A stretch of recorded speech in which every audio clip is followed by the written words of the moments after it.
Welcome to the Deep Dive. Today, we're going to be exploring the world of performance enhancement. Specifically, we're talking about a drug called Anavar. You might know it by another name, Oxandrolone. Yeah. Got some interesting research here, including a detailed article that covers everything from medical uses to, how it's used in the fitness world, potential side effects, and even the legal stuff. Right. So by the end of this deep dive, you'll have a solid understanding of what Anavar is, how it works, and what to think about if you ever come across it. Okay. Okay, so let's unpack this. And get this, Anavar was originally developed to help patients gain weight. Like, can you believe that? Yeah, it's true. It was used to help, like, sick kids. Back in the 1960s, Anavar was created to help patients who were struggling to gain weight after, illness or trauma. Wow. It's quite a journey from there to, enhancing physique. What's fascinating is how a drug intended for, therapeutic purposes found its way into the world of bodybuilding. So it started as a medical treatment. Mm-hmm. That's wild. What are some of the conditions that Anavar is actually prescribed for? Well, Anavar is FDA approved for several uses. It's been proven effective in treating osteoporosis by increasing bone density, Oh, wow. which is especially important for patients on corticosteroid therapy. Right. It's also prescribed to help patients regain weight loss due to chronic illness, surgery, or prolonged use of corticosteroid medication. Okay. And it's even used in the treatment of Turner syndrome to help with growth and development. That is quite a range of applications. But you mentioned bodybuilding earlier. Right. Why is Anavar so popular in the fitness world? Well, it's gained popularity in the bodybuilding and fitness communities, mainly for its muscle-sparing and fat-reducing properties, making it a favorite during, what they call cutting cycle. Hold on. Cutting cycles. What does that even mean? Imagine bodybuilders are, preparing for a competition. Okay. They go through cycles where they focus on reducing fat while preserving muscle mass to achieve that lean, ripped look. And Anavar is seen as, ideal for this. Okay. That makes sense. It helps them get that, defined physique. Yeah. But I'm guessing it comes with some risks, right? And we're talking about a pretty powerful substance here. You're right. While Anavar is often perceived as milder than some other steroids, milder doesn't mean risk-free. Right. Any substance that manipulates your hormones can have side effects. So if you're considering using Anavar, even for fitness purposes, Yeah. what are the things that you absolutely need to know? Like, what actually happens in the body when you take this stuff? Well, at its core, Anavar enhances protein synthesis and nitrogen retention, which basically means it helps your body build more muscle and hold on to it. Oh, interesting. Think of your muscles as brick walls, Anavar provides more bricks and stronger mortar, Okay. so helping you build bigger, stronger walls. But it's not just about building muscle. Anavar also helps with fat reduction. That's interesting. So it's like a double whammy for those looking to, get lean and mean. Yeah. But you mentioned potential risks.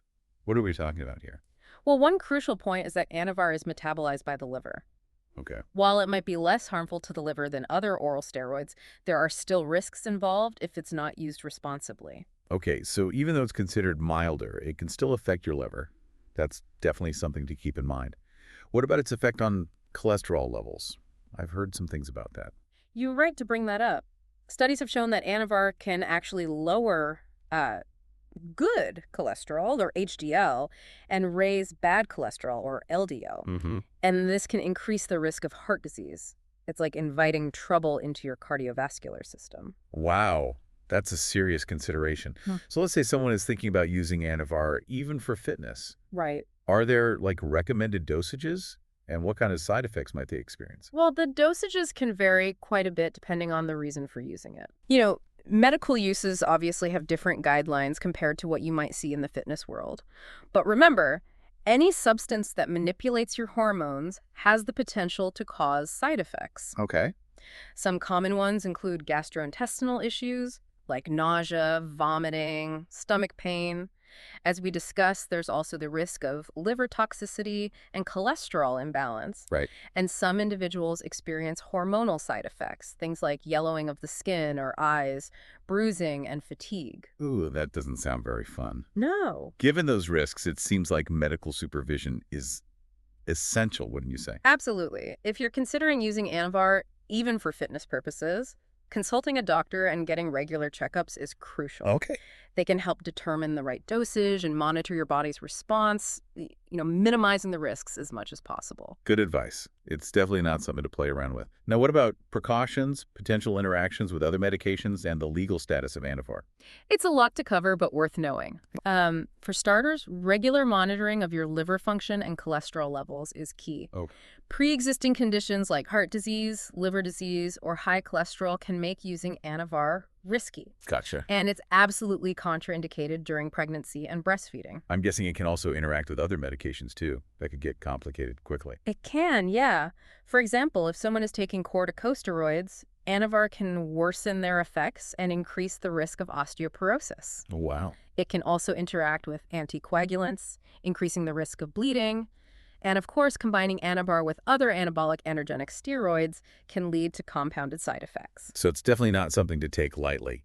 And what about the legal side of things? Because I know that varies from place to place, right? Absolutely. The legal status of Anavar depends on where you are in the world. For example, in the United States, it's a Schedule III controlled substance, which means you need a prescription to obtain it legally. Right. Understanding the legal implications in your specific location is vital. Right. Do your research, everyone. Yeah. Don't just take someone's word for it when it comes to something like this. So we've talked about side effects and risks, but how does Anavar compare to other steroids in those areas? Is it really the milder option it's made out to be? Well, as we've touched on, Anavar is generally considered less hepatotoxic, Okay. meaning it's less harmful to the liver than other oral steroids. Mm-hmm. Its impact on cholesterol levels, while still a concern, is also thought to be milder compared to some others. But remember, it's all relative. Hold on. You said Anavar is milder, but it still messes with your cholesterol and can damage your liver. That doesn't sound mild to me. You're right to question that. Yeah. It's all about perspective and understanding that even though it might be considered milder in some aspects, it still carries significant risks. And it's important to remember that when it comes to effectiveness for different fitness goals, Anavar is often seen as more effective for cutting than bulking, unlike some other steroids that are better for bulking up. Okay, that makes sense. So it's not a one-size-fits-all kind of thing. It really depends on your goals and risk tolerance, right? Exactly. And it's crucial to weigh the potential benefits against the potential risks. We've covered a lot about Anavar so far, from its surprising medical beginnings to its use in fitness, how it works in the body, potential benefits, and the risks involved. If you are interested in more topics like this, you can visit our website, publichealthlaw.net. We'll continue this discussion in part 2, but for now, thanks for joining us for this deep dive. It's interesting to think about why people are drawn to substances like Anavar in the first place. Yeah, that's a great point. It seems like there's this pressure to achieve a certain level of, physical perfection. Absolutely. We're bombarded with images of idealized bodies in the media and on social media, Right. which can create these unrealistic expectations and fuel a desire for, quick fixes. Like everyone's chasing this elusive ideal, and some are willing to take risks to get there. Precisely. And that's where the conversation about body image and self-acceptance becomes really important. Yeah. We need to challenge those narrow definitions of beauty and promote a more holistic view of health and well-being. I completely agree. It's not just about how you look, but how you feel. Yeah. And true strength comes from within. Well said. Now, shifting gears a bit, let's talk about the legal and ethical implications surrounding Anavar and other performance-enhancing drugs. Okay. Where do we draw the line between acceptable and unacceptable use? That's a complex question. Yeah. Is it solely about potential health risks? Or are there other factors to consider? It's a multifaceted issue for sure. On one hand, you have the argument for personal autonomy and freedom of choice. Right. Individuals should have the right to make decisions about their own bodies, even if those choices carry some level of risk. Okay. This perspective often emphasizes the importance of informed consent and harm reduction strategies. Right, like providing accurate information about the potential risks and benefits so people can make informed decisions. Exactly. But what about the arguments against using substances like Anavar? Yeah, what about those? Well, there are concerns about fairness and the potential for coercion, especially in competitive environments like professional sports. Okay. Some argue that using performance-enhancing drugs creates an uneven playing field and undermines the integrity of the sport. I can see how that would be a problem. It would be fair if some athletes were getting an artificial advantage over others. Exactly. And there's also the concern that athletes might feel pressured to use these drugs to keep up with the competition, even if they have reservations. It Right. can create a really tough situation for them. It's almost like a keeping up with the Joneses Yeah. scenario, but with potentially serious health consequences. Precisely. And these pressures aren't limited to professional athletes. Right. Think about the influence of social media and the pressure to achieve a certain physique. Oh, yeah. These factors can contribute to a culture where individuals might feel compelled to take risks to conform to societal expectations. That's a really important point. Hmm. It's so easy to get caught up in comparing ourselves to others, especially online. Hmm. It can make it tough to separate what's realistic and healthy from what's being portrayed, Hmm. which might not even be attainable without taking extreme measures. Exactly. And that's where the conversation about education and critical thinking becomes really important. Yeah. We need to encourage individuals to question the messages they're receiving, develop a healthy sense of self-esteem that isn't solely tied to physical appearance, and make choices that prioritize their long-term well-being. I couldn't agree more. It's about fostering a more holistic approach to health and fitness, Yeah. one that focuses on overall well-being rather than just external results. Right. And part of that involves promoting open and honest conversations about the use of performance-enhancing drugs. Yeah. Instead of simply demonizing them, we need to engage in nuanced discussions that address the complexities of this issue. Right. This includes acknowledging the potential benefits in certain medical contexts, while also highlighting the potential risks and ethical considerations. That's a crucial distinction. It's not about saying that all use is inherently bad, but rather about promoting responsible and informed decision-making. Exactly. Mhm. And that requires access to accurate information, qualified healthcare professionals, and support systems that prioritize the individual's well-being. So what does all this mean for someone who might be considering using Anavar or other performance-enhancing drugs? What advice would you give them? Well, it comes down to a few key points. Okay. First, do your research thoroughly. Okay. Understand the potential benefits and risks, both short-term and long-term. Gotcha. Consult with a qualified healthcare professional to discuss your individual circumstances, any pre-existing conditions, and potential interactions with other medications. Okay. And most importantly, listen to your body. If something doesn't feel right, don't hesitate to seek medical attention. That's excellent advice. It's so easy to get caught up in the hype surrounding these drugs, but it's crucial to remember that they're powerful substances that can have a significant impact on your health. We need to treat them with respect. Absolutely. And as we've discussed, the decision of whether or not to use them is a complex one with many factors to consider. It's not something to be taken lightly. Well said. Yeah. Now, I'm curious to hear your thoughts on the future of performance enhancement. With advancements in technology and medicine, where do you see this field heading? What's on the horizon? It's a fascinating area to consider. We're already seeing the emergence of new technologies and approaches that aim to enhance human performance without the use of traditional drugs. Well, wow. Think about things like gene editing, biohacking, and personalized nutrition plans. Okay. These advancements raise a whole new set of ethical and societal questions that we'll need to grapple with in the coming years. Wow, gene editing for performance enhancement. That sounds straight out of a sci-fi movie. What are the potential consequences of going down that path? It's both exciting and a little bit frightening, isn't it? Yeah. We have the potential to push the boundaries of human capability, but we need to proceed with caution. Who gets access to these technologies? What are the unintended consequences? These are questions we need to be asking ourselves now. It's almost like we're on the cusp of a new era of human enhancement, but we're still figuring out the rules of the game. Exactly. And as with any powerful technology, it's crucial that we approach these developments with a balance of curiosity and caution. Yeah. We need to carefully consider the potential benefits and risks and engage in open and transparent discussions about the ethical implications. It's about ensuring that these advancements are used responsibly and ethically for the betterment of humanity rather than for individual gain at the expense of others. Precisely. It's a conversation that requires input from scientists, ethicists, policymakers, and the public at large. Yeah, We all have a role to play in shaping the future of human enhancement.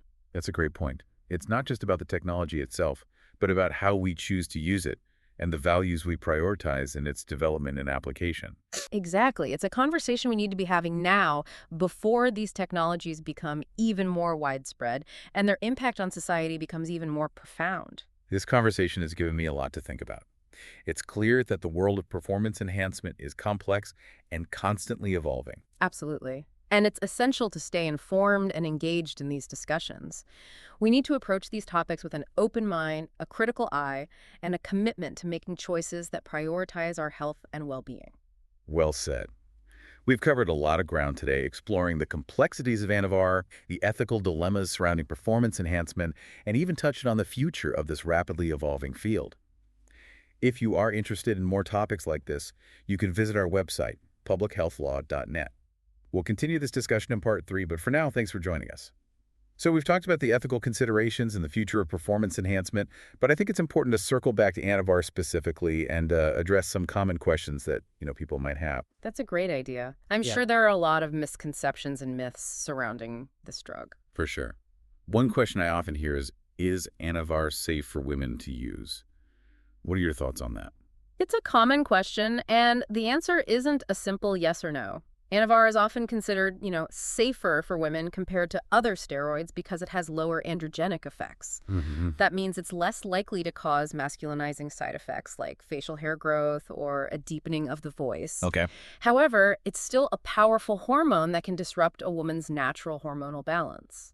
So while it might be less risky than some other steroids, it's not without its potential downsides for women. Exactly. And it's crucial for women to consult with a doctor before using Anavar to assess their individual risk factors and ensure it's appropriate for them. That makes sense. Another question that pops up is, how long does it take to see results from Anavar? Are we talking weeks, months? What's realistic? Yeah. Well, most users typically start to notice results within a few weeks, with more significant changes becoming apparent after 4 to 6 weeks of consistent use. Okay. But it's important to remember that Anavar is not a magic bullet. Right. You can't just pop a pill and expect to transform overnight. I imagine the specific results vary depending on factors like dosage, training regimen, and, individual genetics too. Absolutely. It's not a shortcut to success, but rather a potential tool to supplement, hard work and dedication. Right. Anavar can enhance results, but it works best when combined with a solid training program and a healthy diet. So it's not a substitute for putting in the effort. It's more like an amplifier for those who are already putting in the work. That's a great way to put it. And it's also important to remember that the results from Anavar are often temporary. Oh, okay. Once you stop using the drug, your body will gradually return to its natural state. So it's like a temporary boost, not a permanent upgrade. Exactly. Now, another question that comes up frequently is whether or not post-cycle therapy, or PCT, is necessary after using Anavar. Have you heard about that? I have, but I'll admit I don't fully understand it. Can you explain what PCT is and why it might be recommended? Sure. PCT is a protocol that involves using specific medications or supplements after a cycle of anabolic steroids to help the body recover its natural hormone production. Okay. Remember, when you introduce external hormones, like Anavar, your body's own hormone production can get suppressed. So it's like hitting the reset button on your body's hormonal system. Precisely. While Anavar is considered milder than some other steroids, PCT is still generally recommended to help minimize the potential for negative side effects associated with hormonal imbalances. That makes sense. It's like taking steps to ensure a smoother landing after flying high. What about minimizing those side effects in general? Are there any strategies people can use to reduce their risks while using Anavar? There are definitely some things you can do. First and foremost, follow the recommended dosage guidelines and avoid exceeding them. Good. It's also important to cycle Anavar responsibly, meaning taking breaks from using it to allow your body time to recover. Right. And as we've mentioned, regular monitoring of your liver function and cholesterol levels is absolutely crucial. So it's all about being smart and responsible, not pushing your body beyond its limits, and of course, if you're experiencing any negative side effects, stopping use and consulting with a doctor is key. Absolutely. Now, one final point I want to emphasize is the importance of sourcing Anavar from a reputable source. That's a critical point. Yeah. I can imagine there's a lot of counterfeit or contaminated product out there in the black market. Unfortunately, yes. The black market for steroids is rampant, and it can be difficult to know what you're actually getting. Right. There's a risk of receiving products that are underdosed, contaminated with other substances, or even completely fake. You just never know. That's scary. So what's the best way for someone to ensure they're getting a legitimate product? Honestly, the safest approach is to obtain Anavar through a legitimate prescription from a doctor. This way, you can be sure you're getting a pharmaceutical-grade product that has been tested for purity and potency. That's excellent advice. It's always better to err on the side of caution when it comes to something that can potentially impact your health. Exactly. And while it might be tempting to try to find a cheaper or easier route, the potential risks simply aren't worth it. Yeah. Your health is your most valuable asset. Well said. We've covered a lot of ground in this deep dive into Anavar, from its medical uses to its popularity in the fitness world, its potential benefits and risks, and the crucial importance of responsible use. We've also explored the broader ethical considerations surrounding performance enhancement and touched on the future of this, ever-evolving field. It's certainly a topic that sparks a lot of debate. It's been a fascinating conversation, and I hope our listeners have come away with a more informed and nuanced understanding of this complex topic. If you are interested in more topics like this, you can visit our website, publichealthlaw.net. Me too. As always, it's important to approach these topics with an open mind, a critical eye, and a commitment to making choices that prioritize our health and well-being. Absolutely. Thanks for joining us for this deep dive into the world of Anavar. We'll see you next time.